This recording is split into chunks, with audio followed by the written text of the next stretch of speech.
Masyarakat Indonesia pada umumnya masih menganggap Nabi Isa dengan Yesus Kristus sebagai tokoh yang sama. Hal ini tak jarang menimbulkan pro dan kontra yang berbuah aksi-aksi intoleransi dan hipertoleransi di tengah masyarakat. Faktanya, Nabi Isa yang diajarkan dalam ajaran Islam bukanlah Yesus Kristus yang diajarkan dalam ajaran Kristiani. Yesus dalam agama Kristen, dan Nabi Isa dalam Islam merujuk pada sosok yang sama, yaitu tokoh yang dikenal dalam sejarah sebagai seorang utusan atau rasul. Namun, pemahaman tentang Yesus dalam agama Kristen dan Nabi Isa dalam Islam berbeda dalam beberapa aspek, meskipun keduanya dihormati dan dianggap penting dalam masing-masing agama.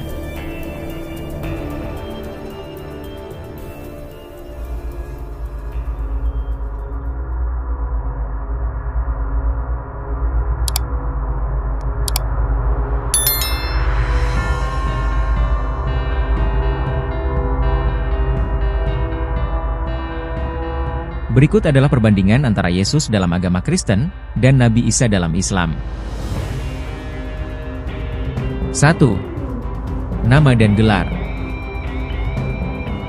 Yesus dalam bahasa Ibrani adalah Yeshua, yang berarti Tuhan adalah keselamatan.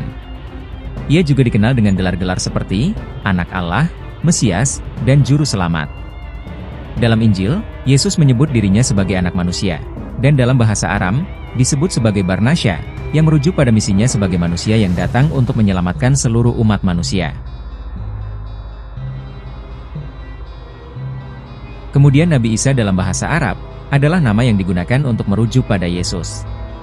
Isa dianggap sebagai seorang nabi dalam Islam, dan gelar-gelar yang digunakan untuknya antara lain, Al-Masih, Mesias, Ruhullah, atau Ruh Allah, yang berarti ruh dari Allah, dan Kalimatullah, atau kata-kata Allah. Dalam Islam, Isa adalah salah satu nabi besar dan sangat dihormati.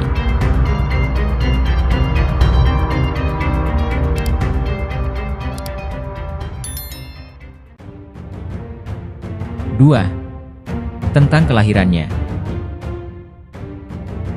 Yesus menurut ajaran Kristen, adalah lahir dari perawan Maria di Betlehem, melalui karya Roh Kudus, atau kehamilan perawan. Kelahirannya dianggap sebagai peristiwa ajaib, dan penggenapan nubuat Mesias yang akan datang. Ini dirayakan setiap tahun pada perayaan Natal.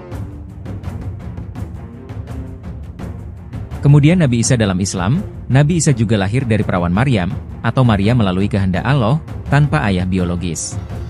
Kelahiran Isa juga dianggap sebagai mukjizat besar yang menunjukkan kekuasaan Allah. Dalam Al-Quran, kisah kelahiran Isa disebutkan dalam surat Maryam. Dan Islam sangat menghormati Maria sebagai ibu dari Nabi Isa.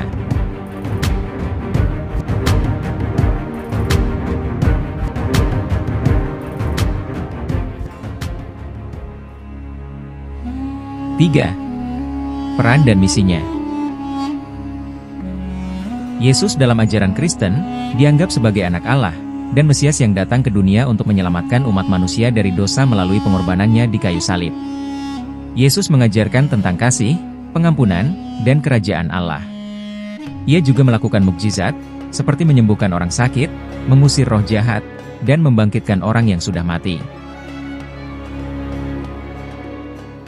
Sedangkan Nabi Isa dalam Islam, adalah seorang nabi yang diutus untuk membimbing Bani Israel ke jalan yang benar, dan untuk mengajarkan tauhid dan keesaan Tuhan. Isa mengajarkan ajaran moral dan keagamaan yang sangat mirip dengan ajaran yang ada dalam Injil menurut Islam. Isa tidak dianggap sebagai Tuhan atau anak Tuhan dalam Islam, melainkan sebagai seorang nabi yang sangat dihormati.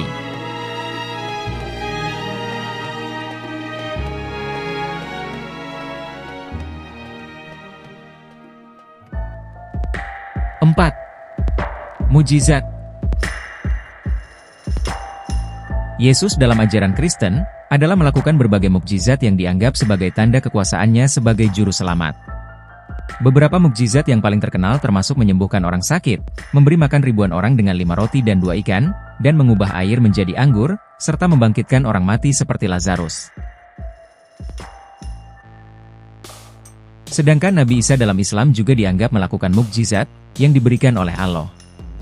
Beberapa mukjizat yang disebutkan dalam Al-Quran antara lain: menghidupkan orang mati dengan izin Allah, menyembuhkan orang yang buta dan penyakit kusta, menciptakan burung dari tanah liat dan meniupkan ruh ke dalamnya sehingga menjadi burung yang hidup, menurunkan makanan dari langit untuk umatnya, sesuai dengan permintaan mereka, Namun, dalam Islam, mukjizat ini tidak menunjukkan bahwa Isa adalah Tuhan atau anak Tuhan, tetapi hanya sebagai tanda kekuasaan Allah.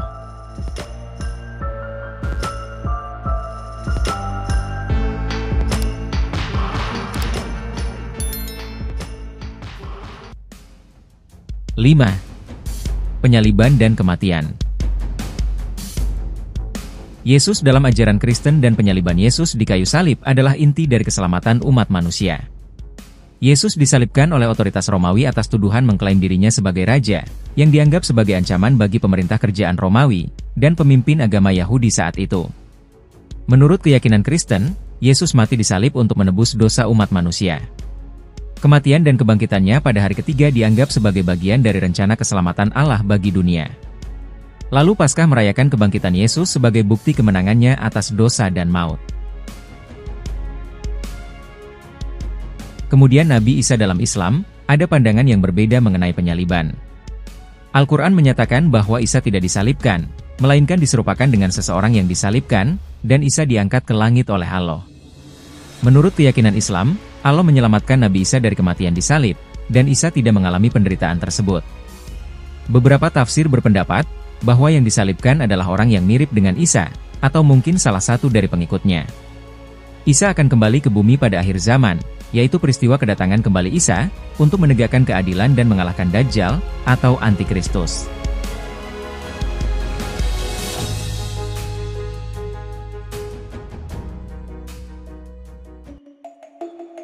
Enam. Kebangkitan dan kehidupan setelah kematian. Yesus diyakini telah bangkit dari kematian 3 hari setelah penyalibannya, yang dianggap sebagai dasar dari iman Kristen. Kebangkitannya adalah kemenangan atas dosa dan kematian, yang memberikan pengharapan bagi umat Kristen bahwa mereka juga akan dibangkitkan di akhir zaman.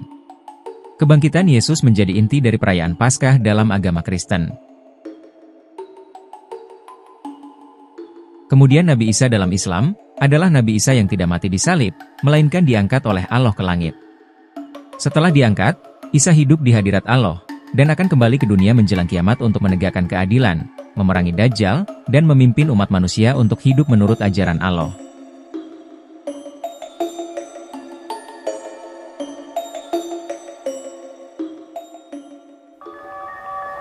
Tujuh. Pandangan tentang Tuhan.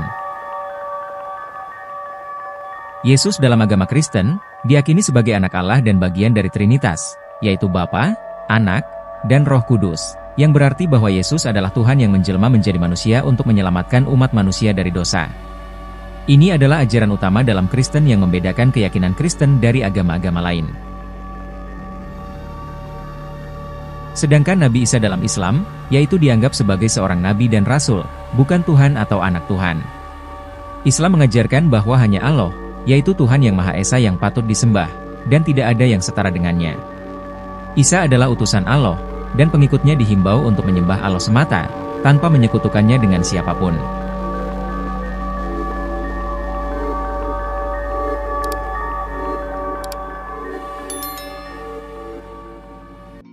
Delapan. Kedatangan kembali. Kristen percaya bahwa Yesus akan kembali ke dunia pada hari kedatangannya yang kedua, untuk menghakimi orang hidup dan mati serta menegakkan kerajaan Allah yang kekal.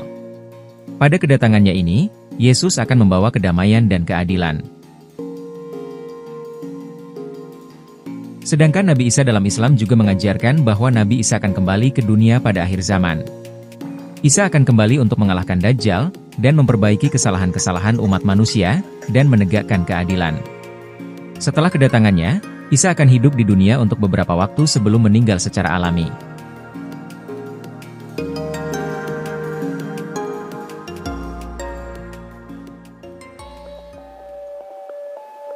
Kesimpulannya, meskipun Yesus dalam agama Kristen dan Nabi Isa dalam Islam merujuk pada sosok yang sama dalam sejarah, dan cara pandang tentang siapa Isa dan Yesus dan misinya sangat berbeda antara kedua agama tersebut. Dalam Kristen, Yesus adalah Tuhan dan Juru Selamat yang datang untuk menyelamatkan umat manusia, melalui kematian dan kebangkitannya. Sementara dalam Islam, Nabi Isa adalah Nabi besar yang dihormati, dan diutus untuk mengajarkan umat kepada keesaan Tuhan, tetapi tidak dianggap sebagai Tuhan atau anak Tuhan. Perbedaan-perbedaan ini menunjukkan bagaimana pandangan tentang Yesus dan Nabi Isa membentuk keyakinan dan praktek ibadah dalam kedua agama tersebut. Bagaimana menurut kalian? Ada tambahan? Silahkan tulis di kolom komentar.